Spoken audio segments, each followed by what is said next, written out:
What's up, guys? I just got done chassis savoring my section of floor that had a little bit of rust on it. This stuff actually laid down a lot better than I thought it would. I laid it down thick in the spots that was pretty bad, but there was some holes in the floor, but I didn't have a welder, so I couldn't weld them up. The chassis saver is filled those holes, and I don't even know where they're at. And as hard as this shit fucking dries, I don't think I'll have to worry about it. Integrity or anything about that, because this shit dries hard and fucking. It's tacky right now, and there's no joke. You don't want to get this shit on your hands, because I can try gas and everything. You cannot get this shit off.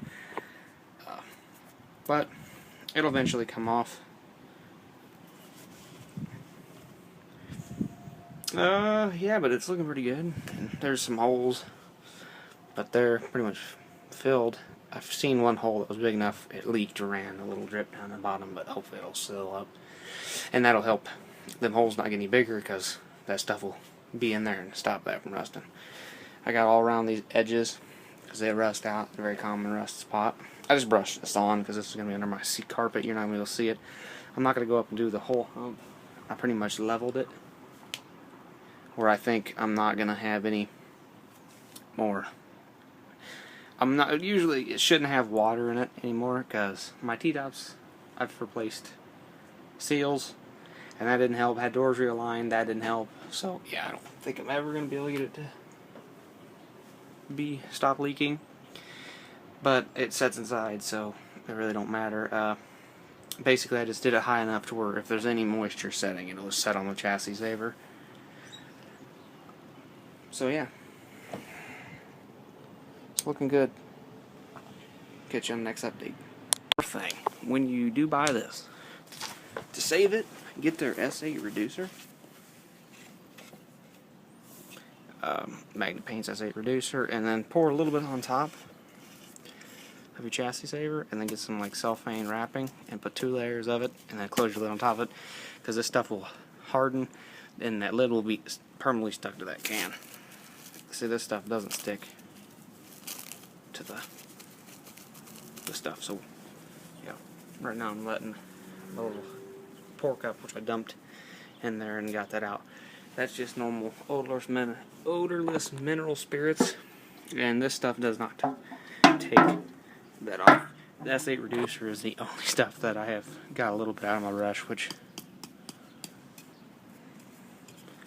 I think it'll still be usable for the next time, but I think it's going to be only a chassis saver brush. This stuff is no joke, really. It's good stuff. I put a bunch. I didn't plan on doing near that much, but I put a bunch in the can. There's still stuff in the can. I'm going to even take some of that out. I'll show you. It's pretty tough stuff. Hopefully, that'll stop the rust that I had. I ordered this from, crap, I can't remember where I ordered it, but you can order it online through Monster Liner, which is Magnet Paint's undercoating. I've never had privilege to use any of the Monster Liner, but I've heard it's good stuff, and this is the first time me using this stuff, but I've had a lot of people that I know that's used this stuff and said it's real good stuff.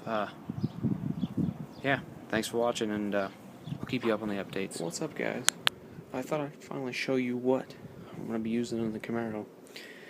I'm using MVX, pretty much all MVX, except for my subwoofers. I'm going to use some FI Qs, because I'm going to run a sealed box, and that's the only subwoofer that FI really makes that's made for sealed enclosure.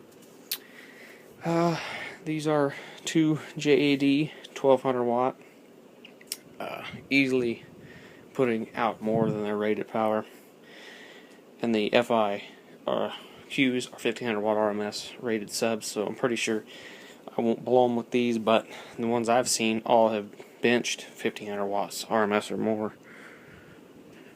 I got a piece of wood in my sock, but this is the previous panel that my other amps were mounted on. Just took the carpet off because I do plan to run all of the wires down through. I got my 4-gauge adapters in on all 3 of my amps. And they're all going to run down. The wires are going to drill some holes and run the wires down. Run the wires down for those, and run the wires down for those. That, and that. Of course, the RCAs are going to come up. I don't know whether. I'm probably going to hide the RCAs too. I kind of thought about running. I don't know yet. I don't know if I'm going to hide the wires or keep them up top, but I think I'm going to hide the wires because I really don't want to see the wires. I want a pretty clean setup back here.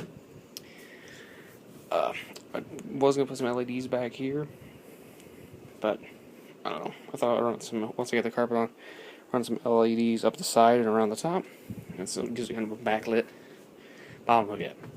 Might do that to the box, I don't know. So, I thought about putting them in my hatch too, so I can flip them on, shine down on all the stuff, and make it look cool at night. So, I don't know yet. Depends. It's all basically work in progress. That's kind of build and think how I'm gonna do stuff. This is an 800.4 for my door channel, or what's my door 4-channel door speakers, my mid-range, and my tweeters. So this will be my full highs and mid-range and highs. I'm not gonna run 2 separate amps for those because I just don't feel like it. But this is what I'm using: MVX amps, MVX door speakers, and FI subs. I thought I would run an MVX subwoofers, but I've all been a big fan of FI, so yeah. Thanks for watching. Catch you in the next vid.